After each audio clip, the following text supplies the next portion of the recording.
పూర్తి బత్తాయిగా మారిపోయిన మాధవీలత. కమలా పండు అండి, వినడానికి కూడా బాగుంటుంది. మేము ఆరెంజ్ కదా. బీజేపీకి స్ట్రాంగెస్ట్ సానుభూతి పర్రాలా, లేకపోతే బీజేపీ కాకుండా దేశాన్ని ప్రేమించేటువంటి, దేశాన్ని భక్తితో పూజించేటువంటి దేశభక్తురాలా? What are you? నిజం చెప్పాలంటే యాజ్ ఏ బీజేపీ అని నేను చెప్తాను, హిందువులకి అసలు ఏ ప్రయారిటీ ఇవ్వండి బీజేపీని. మేము మాత్రమే ఈ దేశానికి అసలు సిసలైన వారసులం, మిగతా వాళ్ళందరూ ప్రధాని మోదీని సపోర్ట్ చేయని వాళ్ళందరూ దేశద్రోహులే అంటున్నారు. మా హిందువులు చాలా సిగ్గులేని వాళ్ళు. ఏంటి అసలు జంతర్ మంతర్ ఉద్యమం పైన, కాక్రోచ్ జనతా పార్టీ పైన మీ క్లియర్ కట్ అనాలిసిస్? నాకు 99% నెగిటివ్ ఒపీనియన్. సంబంధం లేని మాటలు మాట్లాడకూడదు, సంబంధం లేని స్లోగన్స్ చేయకూడదు. పెట్టడమే కమలాన్ని తింటున్న కాక్రోచ్. అంటే వాళ్ళు బీజేపీని పడగొట్టడానికి వచ్చారే తప్ప. తను ముస్లిం టోపీ పెట్టుకుని వచ్చాడు, అన్నం అడిగాడు, అన్నం పెట్టి పంపించవచ్చు కదా. నువ్వు జై శ్రీరామ్ అని అంటేనే నీకు అన్నం పెడతానంటే ఇది పైశాచికత్వం కాదా? అతను అలా మారడానికి కారణం ఏమైండొచ్చు కూడా ఒకటి కూడా ఆలోచించాలి. తెల్లారి లేస్తే హిందువుల మీద అటాకులు. ఏదైతే ఉంది నువ్వు సైకలాజికల్ గా చంపేశావు కదా ఇక్కడ. అంతకంటే ఇంకేం కావాలి? ఇప్పుడు పెహల్గామ్ లో అసలు కంపారిజన్ ముస్లింలందరూ తీవ్రవాదులు కాదు, కానీ తీవ్రవాదం చేసేది ముస్లింలే. ఇన్నేళ్లు అప్రతిహతంగా కొనసాగిన ప్రధాని మోదీ హవా భారతదేశంలో తగ్గిపోయిందా, లేకపోతే తగ్గించేశారా? 15 ఏళ్ల పాటు పెంచుకున్నటువంటి ఈ ఇమేజ్ను జంతర్ మంతర్ సాక్షిగా నిరసనకారులు, ఆందోళనకారులు, స్టూడెంట్స్ ఒక్కసారిగా పడగొట్టారా అంటే అవును అంటున్నారు. ఇక బీహార్లో ఎలక్షన్ స్ట్రాటజిస్ట్ ప్రశాంత్ కిషోర్ విజయం బీజేపీకి గట్టి ఎదురు దెబ్బ అని మాట్లాడుకున్నటువంటి ఈ సందర్భంలో రాబోయేటువంటి రోజుల్లో జెన్జీలు తమ ప్రతాపం చూపిస్తారా?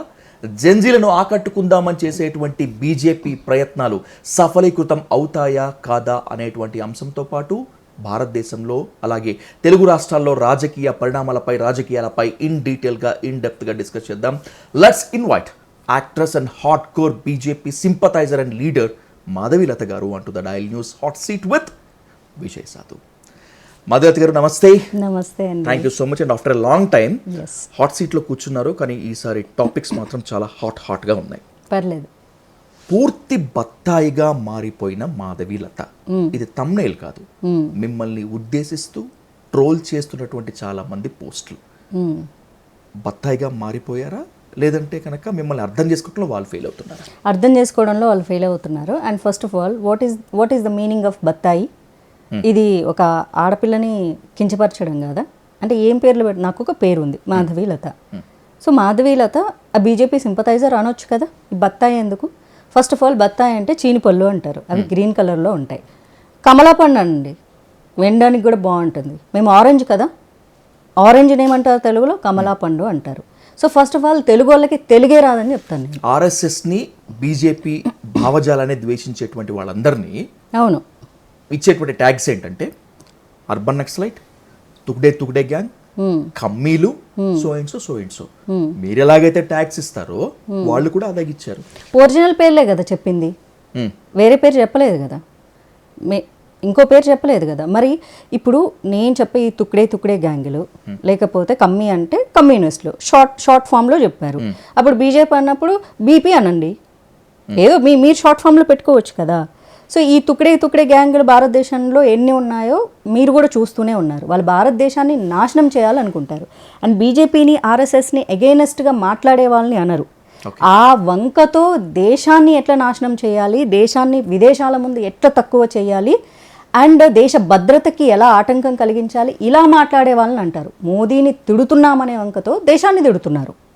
ఫర్ ఎగ్జాంపుల్ చిన్నది చెప్తా. ఇప్పుడు పాకిస్తాన్ ఎప్పుడు అంటే అమెరికా మోచేతి నీళ్ళు తాగుతుంటే బూట్ లిక్కింగ్ ఫెలోస్ వాళ్ళు.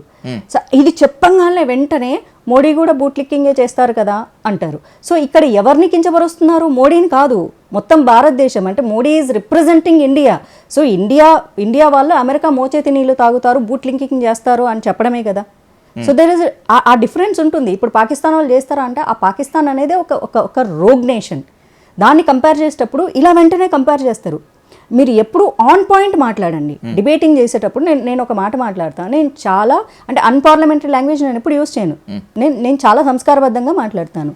డిఫెండ్ మీ, మీరు డినై చేయండి, ఒపీనియన్ డిఫెండ్ చేయండి, లేకపోతే మీ ఒపీనియన్ షేర్ చేయండి. యు ఆర్ రాంగ్, ఇది రైట్ అని చెప్పండి. అది చెయ్యలేనప్పుడు వ్యక్తిత్వ హననం చేస్తారు. అది మోడీని అవ్వచ్చు, నేషన్ అవ్వచ్చు, నన్ను అవ్వచ్చు, ఎవరినైనా అవ్వచ్చు. ఒక్క చోటన్నా ఒక డిబేటబుల్ పాయింట్ ఉందా?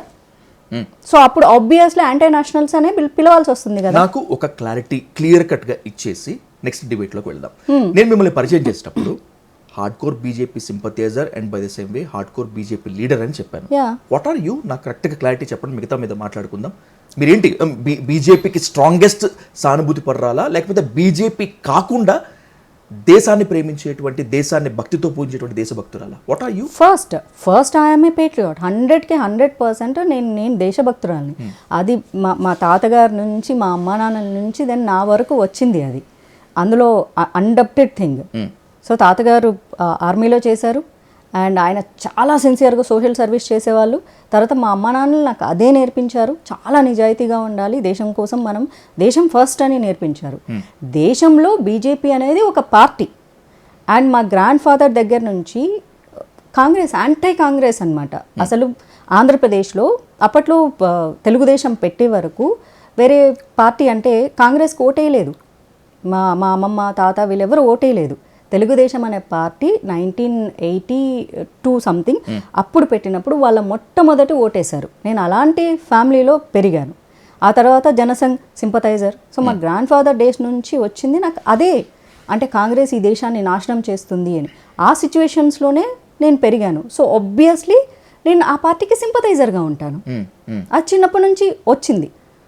చిన్నప్పటి నుంచి నేను మా ఇంట్లో ఎల్లో జెండాలు చూస్తూనే పెరిగాను. ఎందుకంటే నా చిన్నప్పుడు అంతా ఆంధ్రప్రదేశ్లో తెలుగుదేశమే ఉండేది, బీజేపీ ఏమి ఉండేది కాదు అక్కడ. బీజేపీ సభ్యులు మాత్రమే కాకుండా బీజేపీ కార్యకర్తలతో and by the same way BJP సింపథైజర్స్తో వస్తున్నటువంటి ప్రాబ్లం ఏంటంటే మాధవీలత గారు, మేము మాత్రమే దేశభక్తులము, మేము మాత్రమే ఈ దేశానికి అసలు సిసలైన వారసులం, మిగతా వాళ్ళందరూ అంటే బీజేపీలో లేని వాళ్ళందరూ, ఇంకా క్లియర్ కట్గా చెప్పాలంటే ప్రధాని మోదీని సపోర్ట్ చేయని వాళ్ళందరూ దేశద్రోహులే అంటున్నారు. మీరు అని ఎవరు అనట్లేదండి. అది మీ యొక్క ఆలోచన ధోరణి, మీ ఆలోచన అలా ఉంది అంతే. అలా ప్రొజెక్ట్ చేసుకుంటున్నారు. ఎలా అంటే బీజేపీ ఓన్లీ హిందువులకు మాత్రమే సపోర్ట్ చేయదు, ఇంకా మిగిలిన వాళ్ళందరినీ హేట్ చేస్తుంది అన్నది ఈ కాంగ్రెస్ అండ్ కో ఎట్లా సొసైటీలో ఒక ప్రోపగండా క్రియేట్ చేసిందో, ఇక మిగిలిన వాళ్ళందరూ దేశభక్తులు. నాకు అన్ని పార్టీలో వాళ్ళ ఫ్రెండ్స్ ఉన్నారు. They love nation. ఎందుకంటాము? డెఫినెట్గా అనము. పార్టీలకు సంబంధం లేని వాళ్ళు ఉన్నారు, అన్ని పార్టీల వాళ్ళు నా ఫ్రెండ్స్ ఉన్నారు. ఇప్పుడు నా ఫ్రెండ్స్ అందరూ బీజేపీ వాళ్ళు అవుతారా? డెఫినెట్గా కారు. వాళ్ళందరూ దేశాన్ని హేట్ చేస్తున్నారా? నో. దేశాన్ని హేట్ చేయడం వేరు, ఒక పార్టీని హేట్ చేయడం వేరు, పార్టీ పేరుతో దేశాన్ని హేట్ చేయడం వేరు. సో కాబట్టి దేశభక్తులు మిగిలిన వాళ్ళందరూ కాదు అన్నది 100కి 100% రాంగ్. అలా ఎవరైనా బీజేపీలో ఉన్న కార్యకర్తలు అందరూ నిజంగా చాలా గొప్పవాళ్ళు, వాళ్ళు ఈ దేశానికి అంత మంచి చేసేస్తున్నారు అంటే కాదు. అందరూ ఈ సొసైటీ నుంచి పుట్టి పెరిగిన వాళ్ళే కదా. సో ఇమ్మెచ్యూరిటీ చాలా మందిలో ఉండొచ్చు, మేబీ అలా అనొచ్చు. బట్ కార్యకర్తలు మాట్లాడే మాటలు సొసైటీ యాక్సెప్ట్ చేయదు కదా, లీడర్స్ మాట్లాడే మాటలు యాక్సెప్ట్ చేస్తుంది. Modi he never said he only loves Hindu. ఆయన నోటి నుంచి ఎప్పుడూ రాలేదు. అండ్ ఆ బిగ్ క్యాడర్లో ఎవరెవరి వర్డ్స్ అయితే కన్సిడర్ చేస్తుందో సొసైటీ, అమిత్ షా గారు అవ్వచ్చు, లేకపోతే మోదీ గారు అవ్వచ్చు, వీరి మాటలను ఎక్కువగా తీసుకుంటుంది. They never ever talk about Hindus are our priority అని, అండ్ వేరే వాళ్ళ ప్రయారిటీ అని చెప్పారు.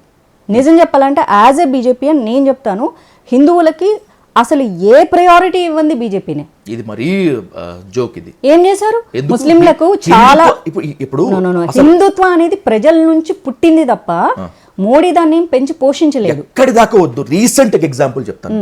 బండి సంజయ్ మొన్న బోనాలకి వెళ్ళినప్పుడు ఒక మాట అన్నారు. ఏమని? రంజాన్కేమో 32 కోట్ల, బోనాలకేమో 23 కోట్లేనా అంటే హిందువులు అంటే అడుక్కునే వాళ్ళ, హిందుత్వం అంటే అడుక్కునేదా అని చెప్పి నేను వినలేదు. కానీ ఇప్పుడు మీరు హిందువులు మేము అడుక్కుంటున్నాం కదా, మరి ఎందుకు అడుక్కుంటాం?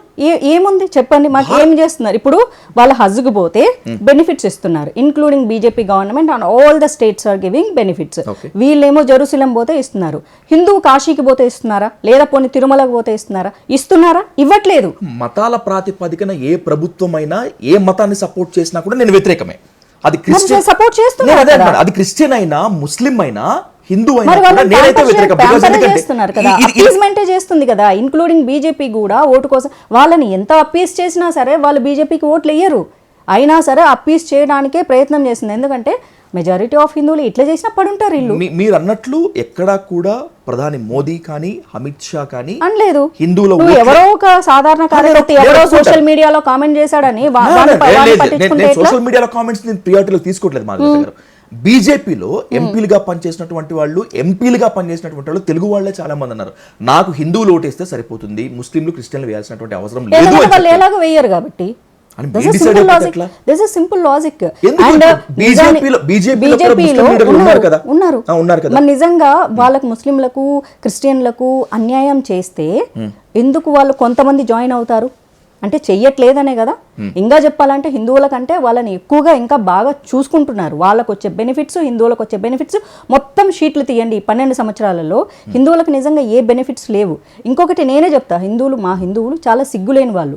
వెళ్తే మా కులంకి ఏమి ఇస్తావు, లేకపోతే మా కులంకి ఏం కావాలని కులాల వారిగా విడిపోతున్నారే తప్ప మా ఏరియాలో ఒక స్కూల్ కట్టించండి, మా ఏరియాలో ఒక దేవాలయం కట్టించండి అడుగుతున్నారా? క్రిస్టియన్లు అయితే వాళ్ళకి ఏం కావాలో వాళ్ళు అడుగుతున్నారు. వాళ్ళు ప్రజలకి అది ఇది కావాలని అడగట్లేదు. వాళ్ళకి కావాల్సిన స్థలాలు, వాళ్ళకి కావాల్సిన చర్చ్ ల్యాండ్స్ అడుగుతున్నారు. ముస్లింలు కూడా అంతే అడుగుతున్నారు. వాళ్ళకి కావాల్సిన మదర్సాలకు, వాళ్ళకి కావాల్సిన మసీదులకు ల్యాండ్లు అడుగుతున్నారు. వాళ్ళకి కావాల్సిన బెనిఫిట్స్ అడుగుతున్నారు. ఇప్పుడు కాక్రోచ్ జనతా పార్టీ ఉద్యమం స్టార్ట్ అయిన దగ్గర నుంచి, జంతర్ మంతర్ దగ్గర నిరసనలు స్టార్ట్ అయిన దగ్గర నుంచి బీజేపీ సానుభూతి పరులు, ఎస్పెషల్లీ మోదీ సానుభూతి పరులు, ఆర్ఎస్ఎస్ కార్యకర్తలు సిజేపీని వ్యతిరేకించేటువంటి వాళ్ళంతా మూకుమ్మడిగా ఇచ్చిన స్టేట్మెంట్ ఏంటంటే విదేశీ ఫండింగ్లు, అరాచక శక్తులు, నిరసనకారులు, ఇంకేదో కేంద్రం ప్రెస్ మీట్ పెట్టి అఫీషియల్ గా చెప్పింది, మా దగ్గర సోర్స్ లేదు, సిజేపీకి విదేశీ ఫండింగ్ ఉంది అని చెప్పడానికి ఇట్స్ అ ఫాల్స్ ప్రాపగాండా అని. ఆయన కూడా ఎందుకు మాట్లాడతారు మరి? సోర్స్ ఉండదు. ఎట్లా ఉంటది? ఇప్పుడు తప్పు చేయాలనుకున్నటోడు డైరెక్ట్ అకౌంట్ లో వేయించేసుకొని సోషల్ తెచ్చేసుకుంటాడా?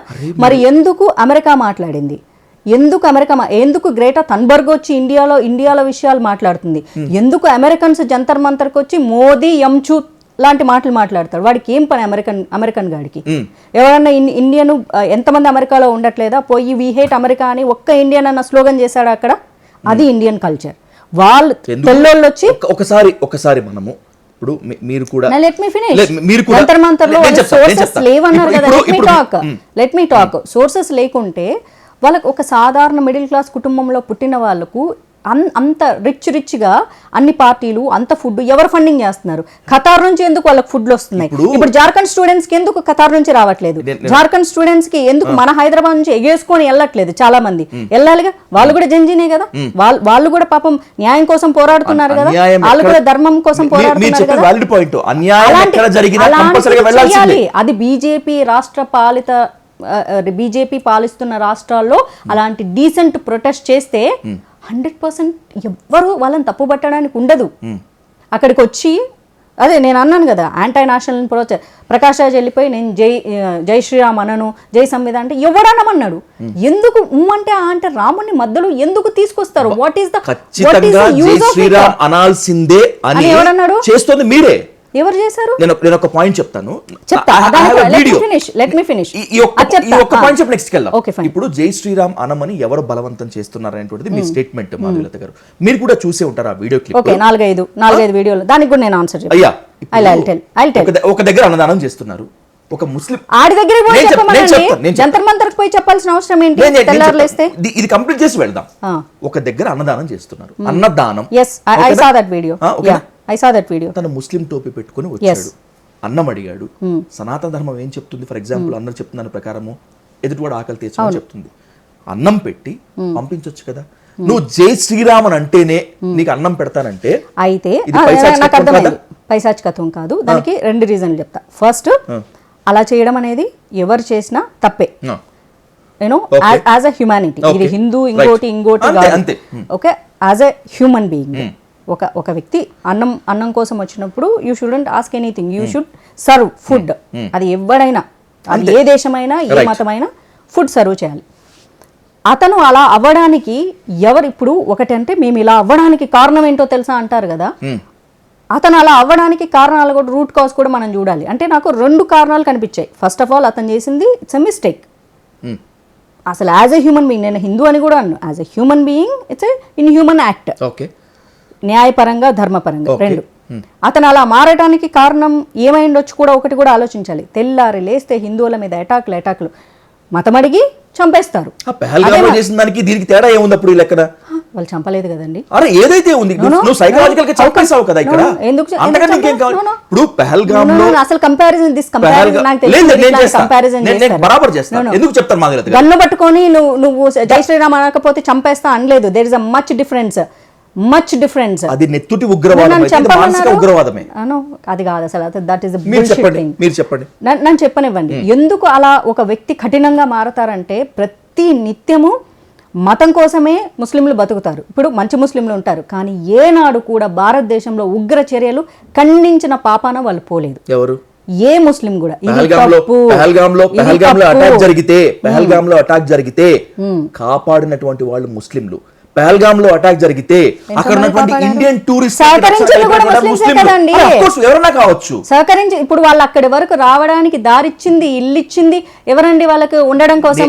కాశ్మీర్ స్టోరీ నేను చెప్తాను, ఎందుకంటే మై ఓన్ బ్రదర్ అక్కడ 2 సంవత్సరాలు వర్క్ చేసింది. నేను ఒప్పుకుంటాను. 2 సంవత్సరాలు వర్క్ చేసినప్పుడు అక్కడ సిచ్యువేషన్స్ ఎంత క్రిటికల్ గా ఉండేవంటే ఆర్మీ వాళ్ళకి, మోదీ గవర్నమెంట్ మీద నాకు ఇష్టం పెరగడానికి my own brother 2014 very fortunate thing 2013, 14, 15 అక్కడే వర్క్ చేసిండు జమ్మూ కాశ్మీర్లో. ఫోన్లు చేసేటప్పుడు ఎప్పుడు చూడు ఫైరింగ్ సౌండ్ వినిపిస్తూనే ఉంటుంది. ఏంటి అంటే మొన్నటి వరకు మాకు చాలా కష్టంగా ఉండేది.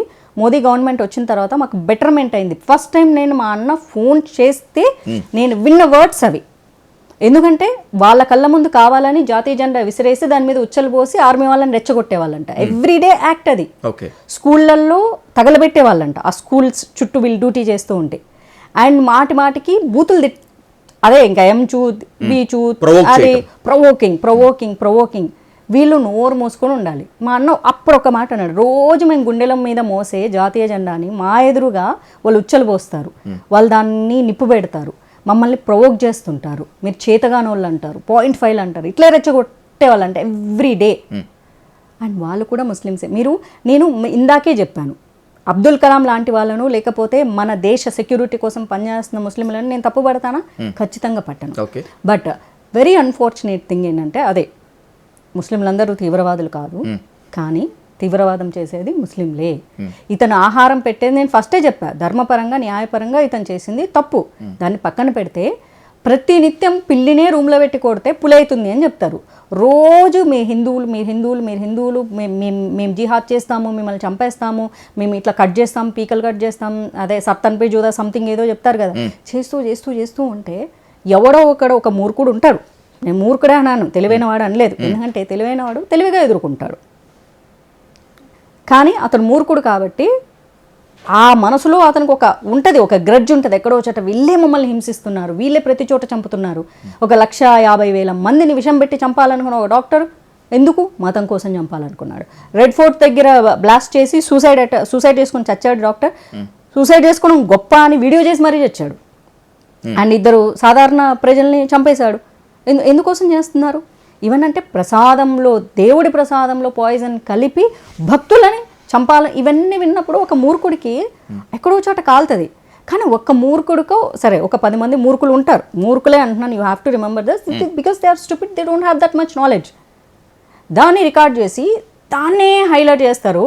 అంటే 1,00,000 మంది హిందువులు చచ్చిన రోజున మాత్రం మీరు ఏం మాట్లాడరు, అది ఉగ్రవాదం కాదు, వాళ్ళ పేరు చెప్పొద్దు, ముస్లిం అని కూడా చెప్పొద్దు అంటారు. ఎవడో ఒక స్టూపిడ్ ఫెలో, ఒక 10 మంది స్టూపిడ్ ఫెలోజు ఇవన్నీ చూసినప్పుడు మనకున్నంత బ్యాలెన్స్ ఆఫ్ నేచర్ వాడికి ఉండకపోవచ్చు.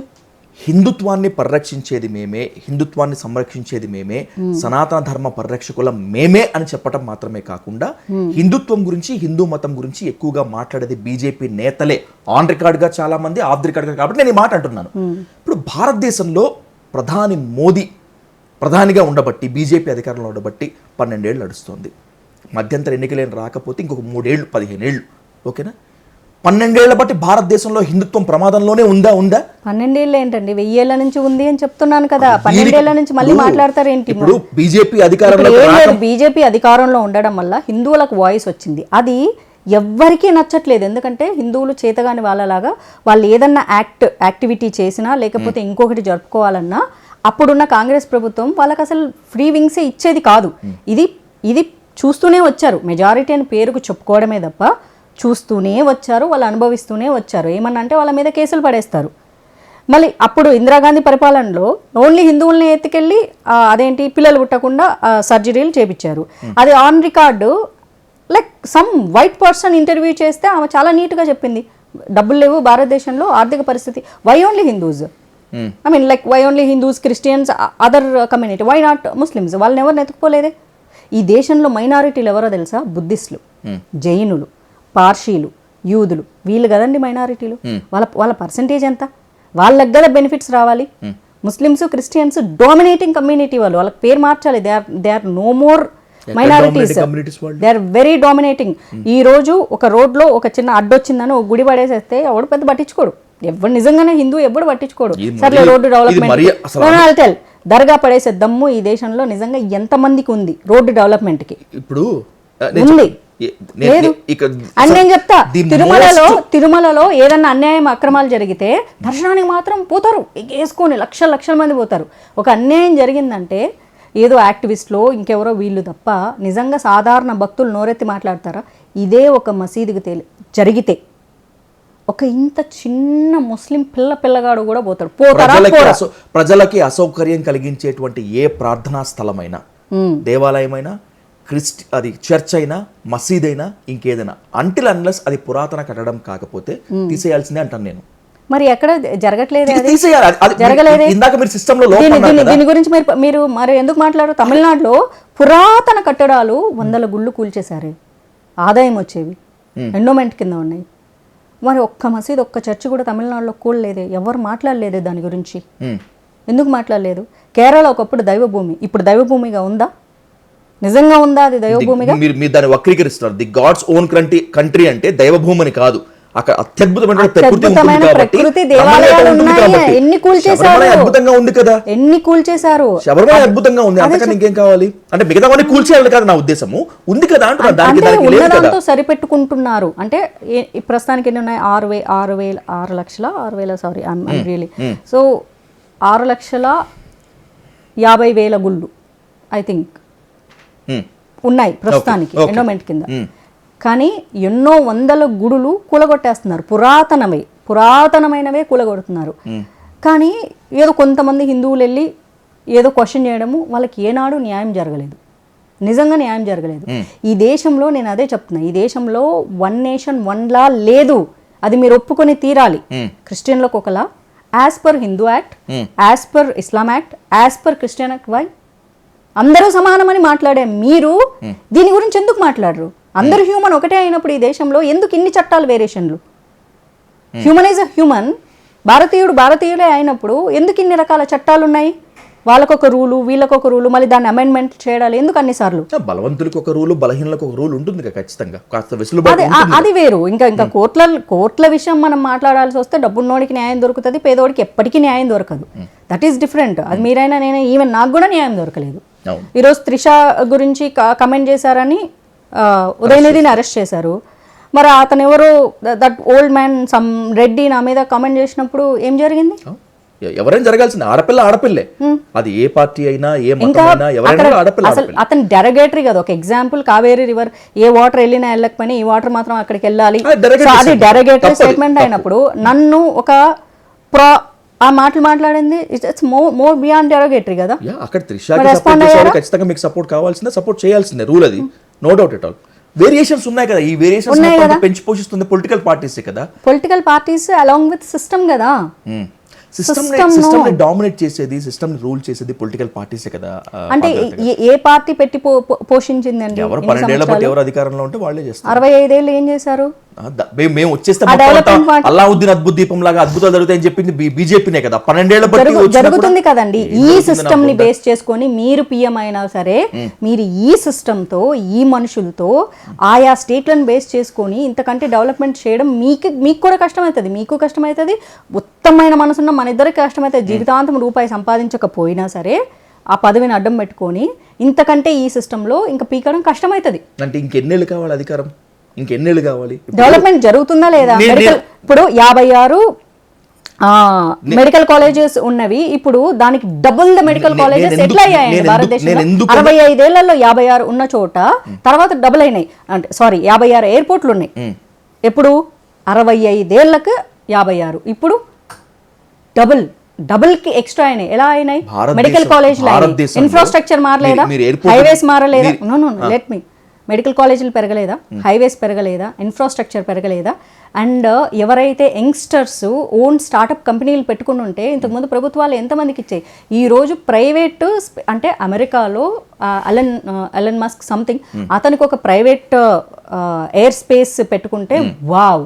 అదే భారతదేశంలో ప్రైవేట్ వాళ్ళకి ఇస్తే, స్కై రూట్ వాళ్ళకి ఏంటి ప్రైవేట్కి ఇచ్చేస్తున్నారు? అంటే పక్క దేశాలు ప్రైవేట్లకు ఇస్తే ఓకే, మన సొంత దేశం ఇస్తే ఇవన్నీ ఎక్కడి నుంచి వచ్చాయి? మన డిఫెన్స్ ఈరోజు మనం తయారు చేసుకోవట్లేదా?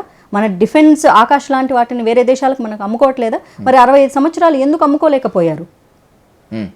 అది కూడా మాట్లాడదాం. అంటే రెండు మాట్లాడాలి. ఇప్పుడు కాంగ్రెస్ లో సుభాష్ చంద్రబోస్ లాంటి వాళ్ళు గొప్ప వాళ్ళు ఉన్నారు.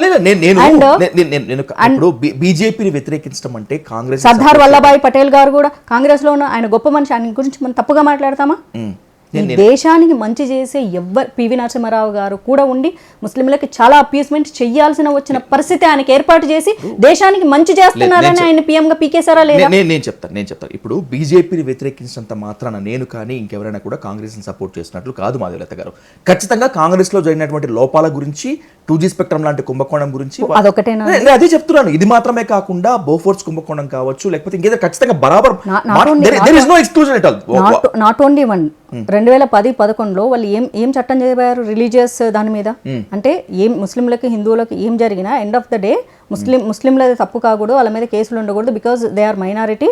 అంటే దాన్ని వ్యతిరేకించి ఆ బిల్లు జయలలిత అప్పుడు ఆవిడ కూడా ఉండే, ఆమె అండ్ బీజేపీ అపోజిషన్ చేసి ఆ బిల్ పాస్ కాకుండా ఉంది. లేకపోతే పరిస్థితి ఏంటి?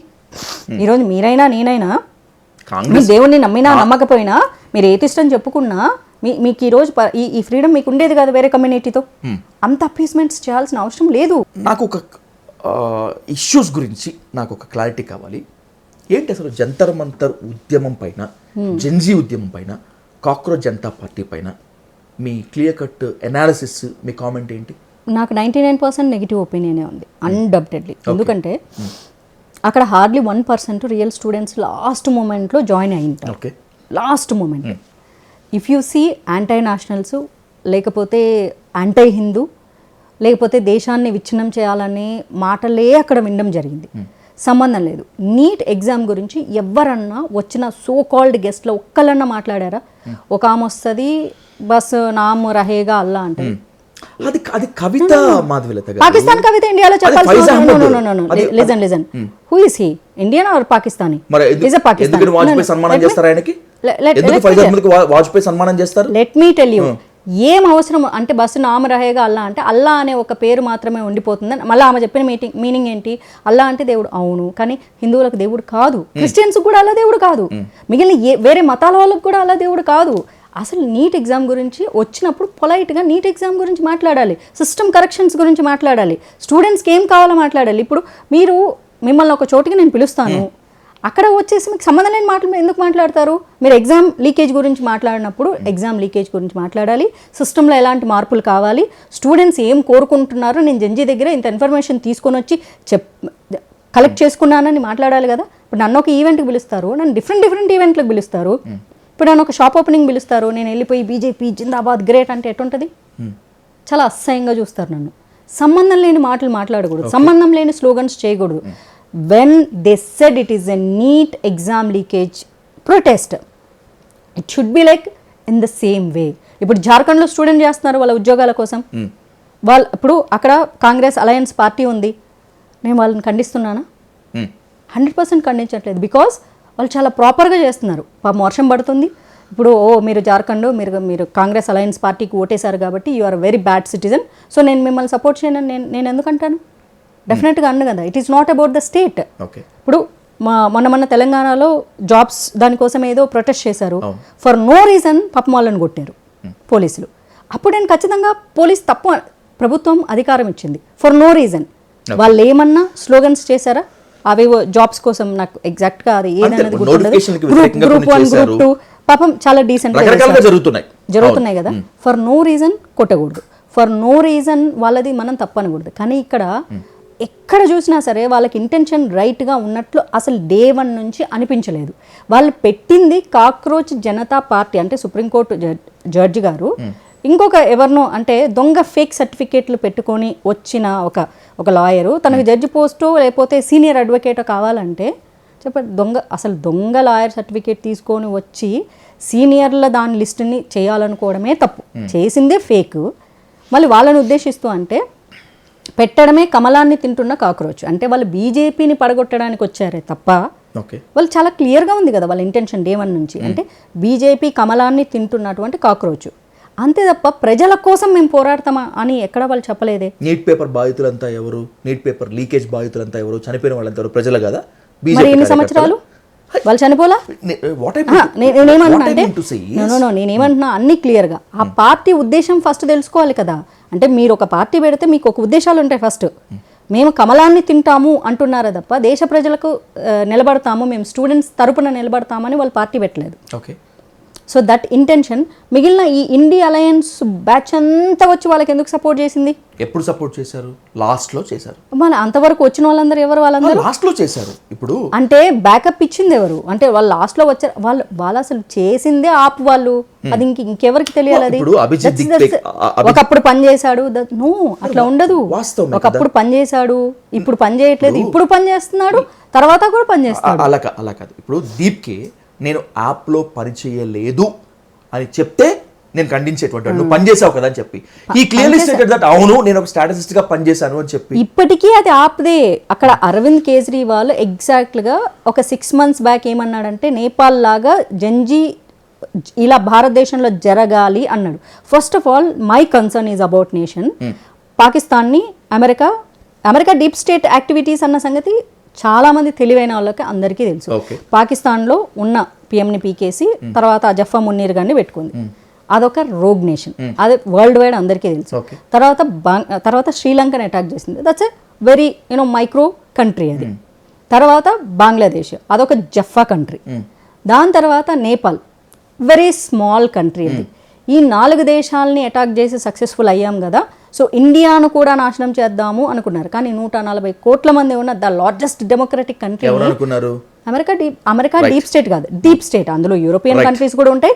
And you know that India develop అవ్వడము ఈ యూరోపియన్స్కి కానీ అమెరికన్స్ కానీ ఎప్పటికీ ఇష్టం ఉండదు.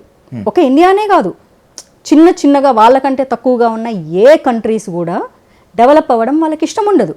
మొన్న ఒక కంట్రీ వాళ్ళ ప్రెసిడెంట్ ఎత్తుకుపోయేసింది అమెరికా.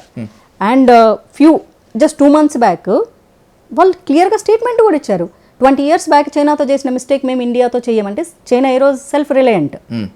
ఇండియా ఆ పొజిషన్లో ఉండకూడదు. మేబీ ఒక 20 years తర్వాత ఇండియా సెల్ఫ్ రిలయంట్ అవుతుంది. ఆ పొజిషన్ డీప్ స్టేట్కి ఎప్పటికీ నచ్చదు. అండ్ సారోస్ గారు డైరెక్ట్గానే చెప్తా ఉంటాడు, ఇండియా నాశనం చేయడమే మా టార్గెట్, దానికి ఎన్ని వేల కోట్లైనా సరే మేము పంపిస్తూనే ఉంటాము, పబ్లిక్గా వచ్చి చెప్తుంటారు.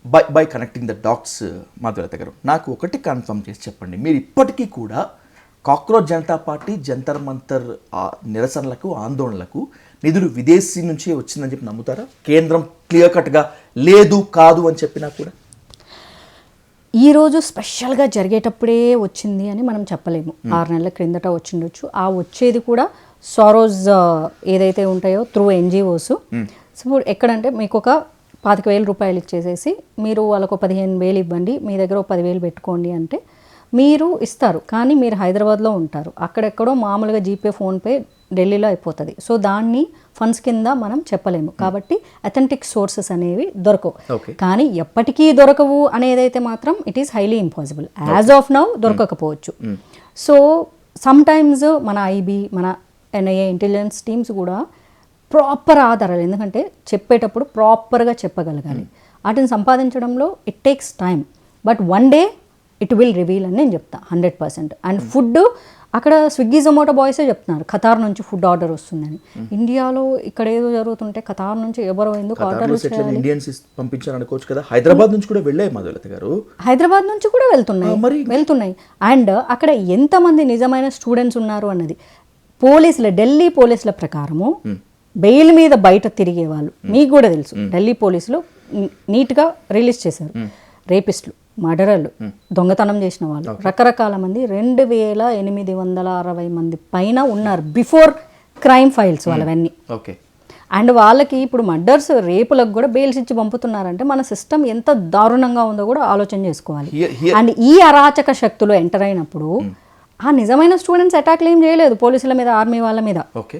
ఈ అరాచక శక్తులు వాళ్ళ ఉద్దేశమే అది కదా. ఇప్పుడు బెంగాల్లో ఒకరిని పట్టుకున్నారు. సో సమ్వన్ వాడు జిహాద్ చేయడానికి రెడీ అయిపోయారు. పోలీస్ యూనిఫామ్ వేసుకొని అక్కడ కర్రలు పట్టుకొని స్టూడెంట్స్ కొట్టడానికి, బెస్ట్ చేయడానికి రెడీ అయిపోయాడంట. అది అతను దొరికిన తర్వాత ఇచ్చిన వాంగ్మూలంలో దొరికింది. ఒక 2-3 వాళ్ళు వెళ్ళాలి అనుకున్నది. అలా ఎంతమంది అక్కడికి వెళ్ళారు అండ్ వాళ్ళ భాష మీరు చూస్తున్నారు. Do you really accept that language? ప్రధాని మోదీని బూతులు తిట్టడాన్ని, ఫక్ ఇండియన్ ఆర్మీ అనటాన్ని, ఇంకేదన్నా బూతులు వాడటాన్ని నేను 80% యాక్సెప్ట్ చేయను, ఒప్పుకోను. ఆ పొజిషన్ లో ఎవరున్నా కూడా ఎవరిని కూడా అనకూడదు. అదే చెప్తున్నా. That's my question. అది మిమ్మల్ని అనకూడదు, నన్ను అనకూడదు, ఎవరిని అనకూడదు. తప్పే, నేను ఒప్పుకుంటాను. అది ముమ్మాటికి తప్పే. కానీ యువత అన్ని వేల మంది ఉన్న చోట, రకరకాల మనస్తత్వాలు ఉండేటువంటి చోట, ఆవేశాలు లోనయ్యేటువంటి చోట, మేము ఇన్ని రోజులుగా ప్రదర్శనలు నిరసనలు చేస్తున్నా కనీసం ఎడ్యుకేషనల్ మినిస్టర్ స్పందించడం లేదు, ప్రైమ్ మినిస్టర్ స్పందించట్లేదు అనేటువంటి ఆగ్రహావేశాలు ఉన్న చోట కాస్త ఆగ్రహం కట్టలు తెచ్చుకుంటుంది కదా. ఓకే, అయిపోయింది question. Even though I am not supporting that language.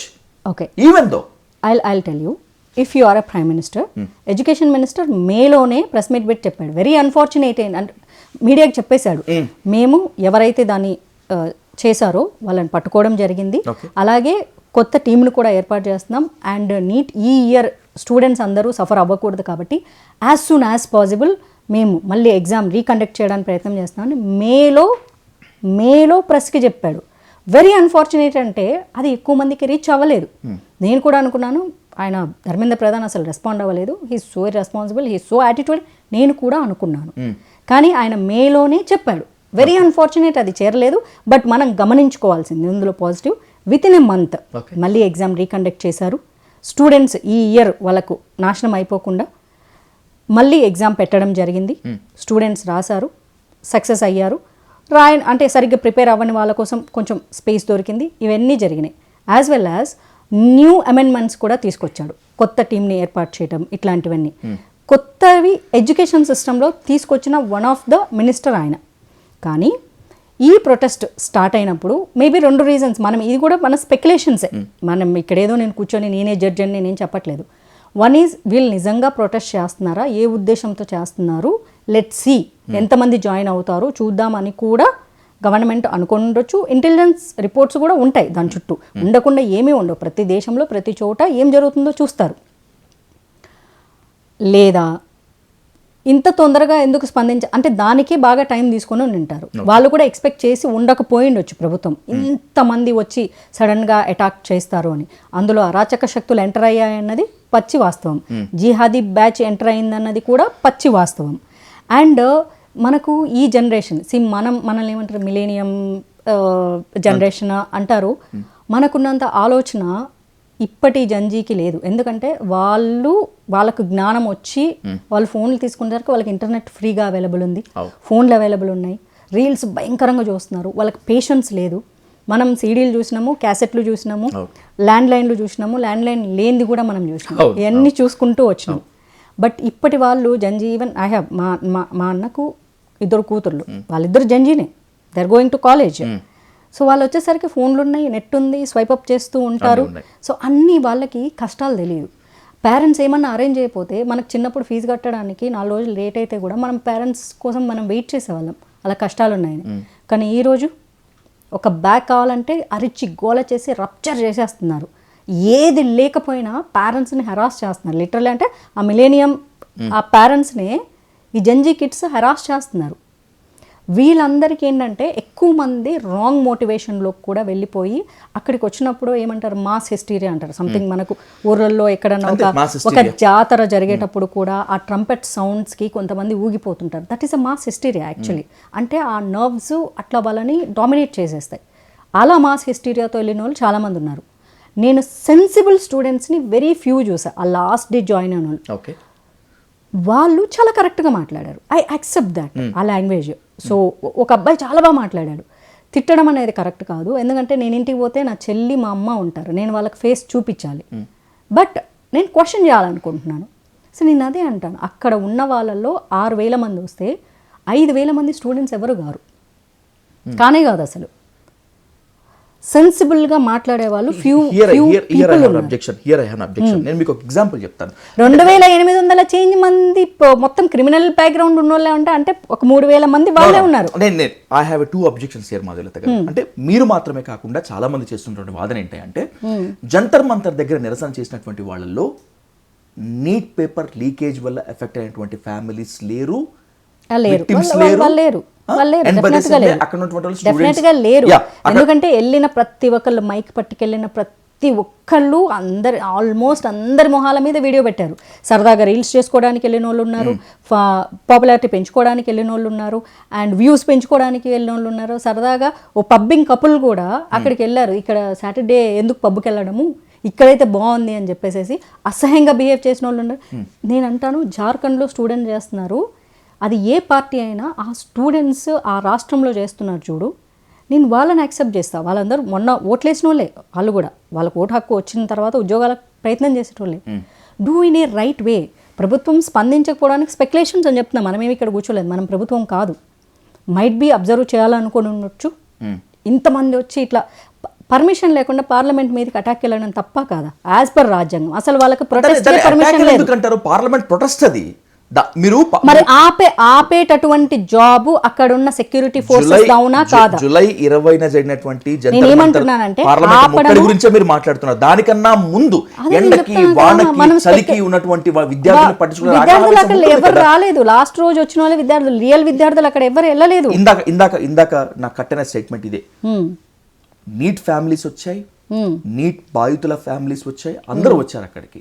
మీరు అన్నట్లు వాళ్ళ ప్రొజెక్షన్ చాలా తక్కువ జరిగింది. రెండో పాయింట్ ఏంటంటే, సో అలాంటప్పుడు నేనేం చెప్తాను తెలుసా, ఆ నీట్ రాసేసేసి ఇప్పుడు దాని గురించి అదొక పెద్ద సెన్సిటివ్ టాపిక్ అండి. నేను కూడా suicide, say no to suicide అని 2012 నుంచి నేను చాలాసార్లు చెప్పా. ఒక ఎగ్జామ్ పోస్ట్ పోన్ అయితే సూసైడ్ చేసుకునేంత వీక్ మైండ్ సెట్తో స్టూడెంట్స్ని పేరెంట్స్ పెంచడం అనేది చాలా రాంగ్.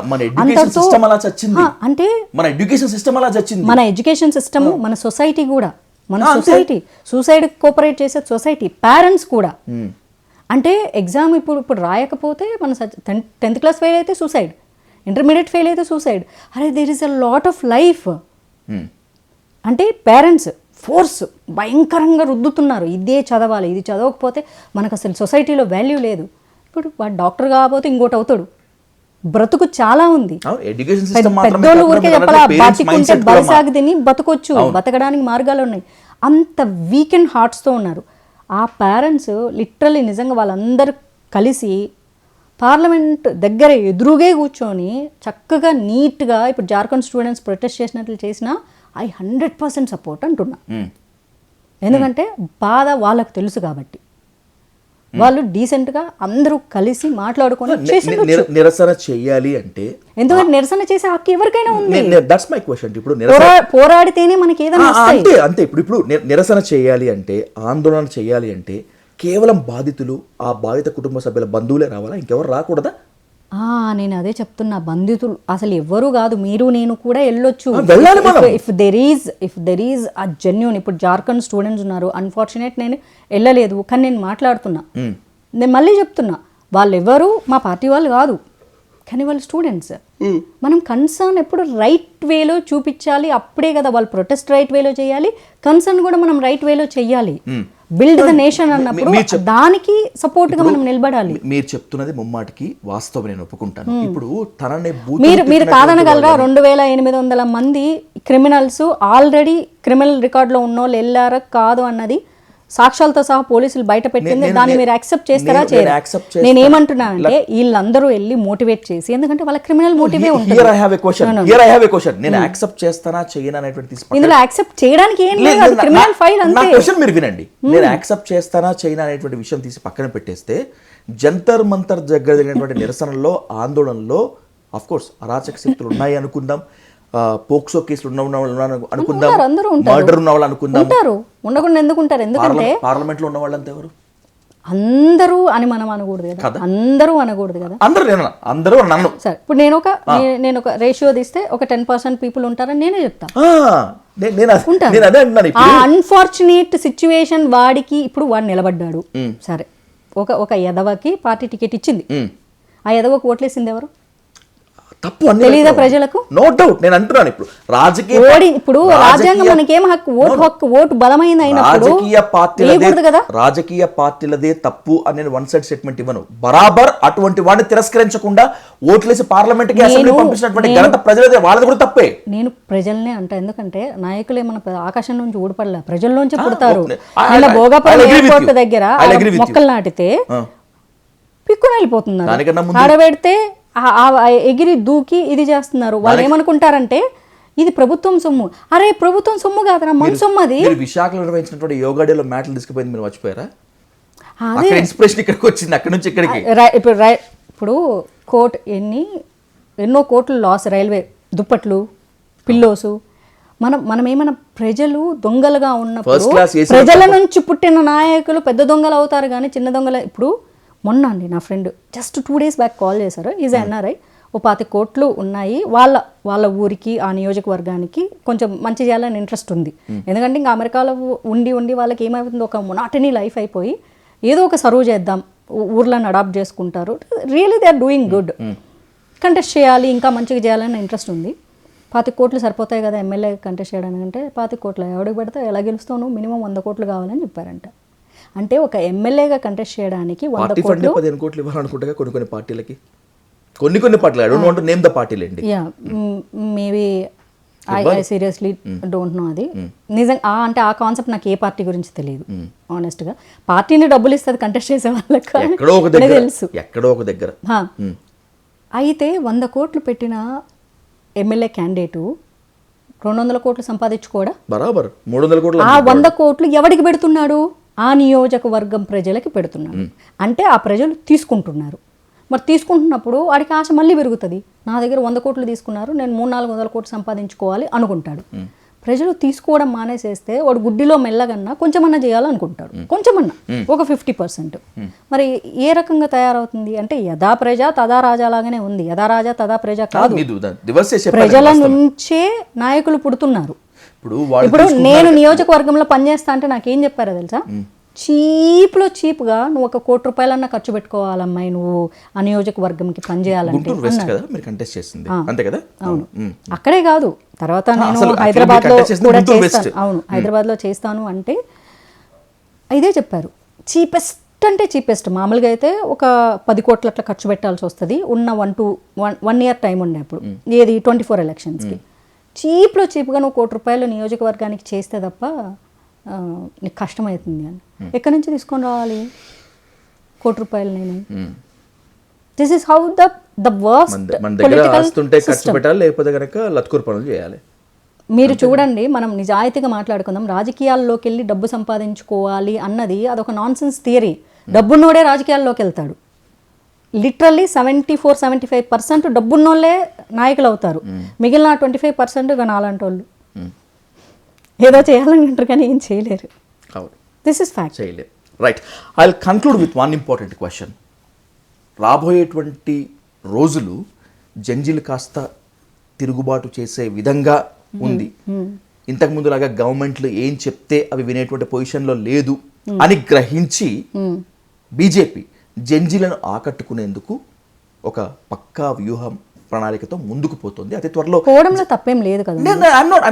నేను తప్పనట్లేదు, ఎందుకంటే ప్రభుత్వాలు ఉన్నాయి ఆ ప్రజలకు అనుకూలంగా పనిచేయడం కోసం. వాట్ మై క్వశ్చన్ ఈస్ జంజీలను ఆకట్టుకునేటువంటి ప్రయత్నం చేస్తోంది కదా, నిజంగా జంజీల యొక్క పల్స్ ని పట్టుకుంటారా, లేకపోతే అక్కడికి ఎంపిక చేసినటువంటి బీజేపీ జంజీలే ఉంటారా? అంటే ఒకవేళ ఆ పాయింట్కి వస్తే మరి యువతరం రాజకీయాల్లోకి రావాలి కదా, ఖచ్చితంగా రావాలి కదా. ఎడ్యుకేటెడ్ అండ్ యువతరం రావాలన్నా వద్దా? చాలా రేర్. ఇప్పుడు నాకు ఒకసారి సీట్ ఇచ్చారు, నాకు ఒకసారి సీట్ ఇచ్చారు, ఒక అవకాశం అయితే ఇచ్చారు నాకు. సో దానికి ఐ మస్ట్ బి థ్యాంక్ఫుల్.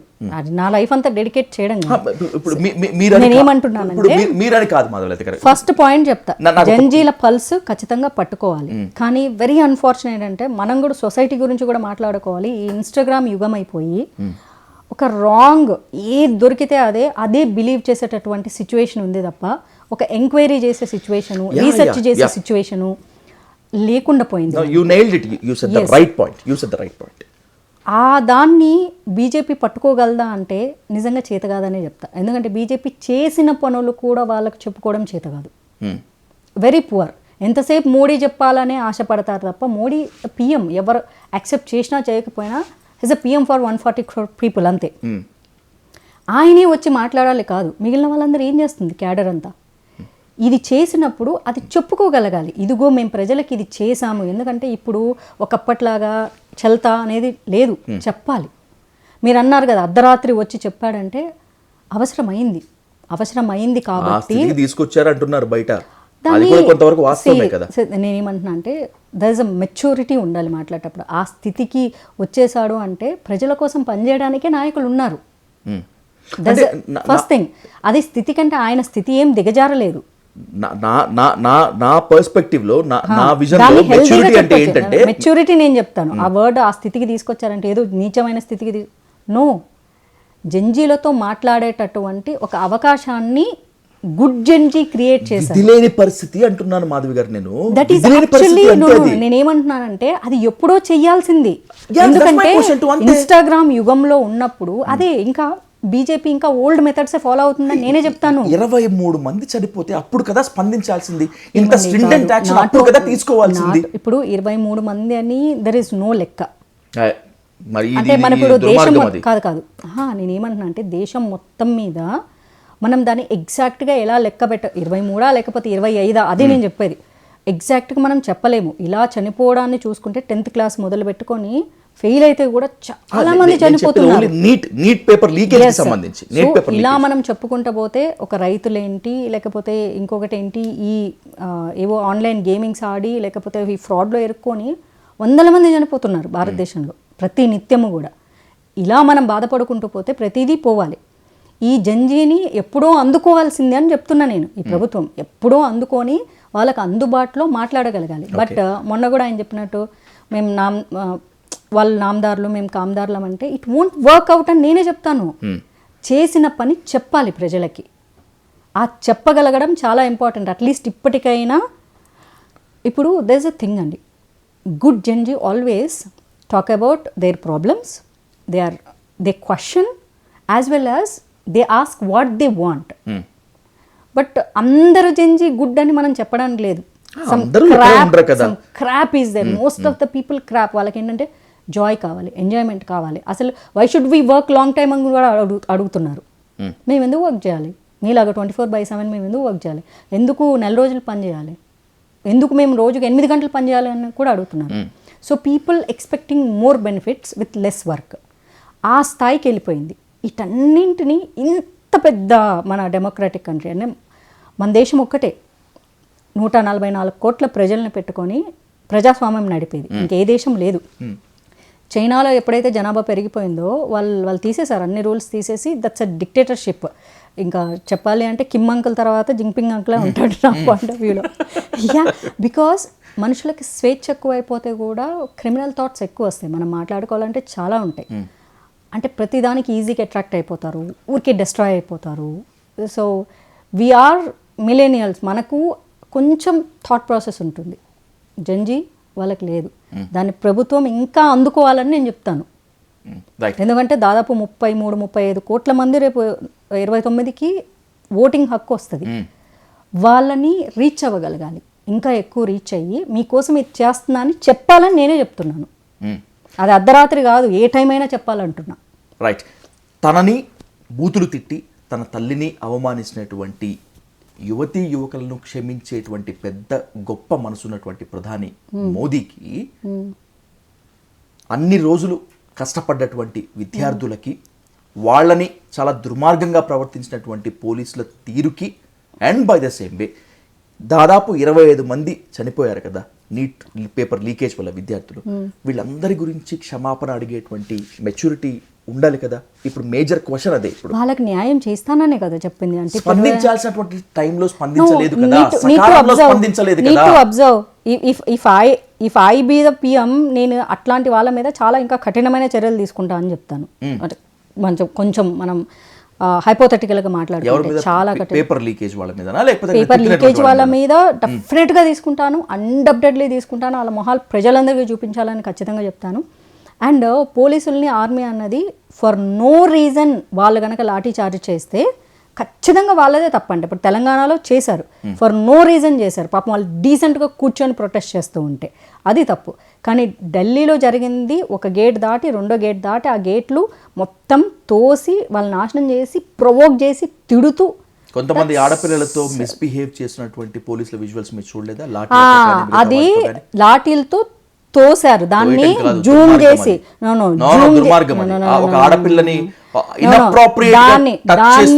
దాని మీదే వీడియోలు మళ్ళీ వేరే జంజీలు చేసి దాన్ని స్లో మోషన్లో ప్రజెంట్ చేసి దాన్ని ఆ లాఠీతో తోసేశారు తప్ప ముళ్ళుతో కుచ్చారు అన్నది నార్మల్ వీడియో చేశారు. కానీ అదే వేరే జంజీలు మళ్ళీ వాళ్ళ ఆల్రెడీ ఇన్ఫ్లుయెన్సర్స్ కాదు, నార్మల్ స్టూడెంట్స్, వాళ్ళ రియల్ లైఫ్ని ప్రొజెక్ట్ చేశారు. ఎందుకంటే ప్రొఫైల్ కూడా చెక్ చేస్తా ఎవరు చేశారు ఆ వీడియోస్ అని. హిందీ వాళ్ళు చేశారు.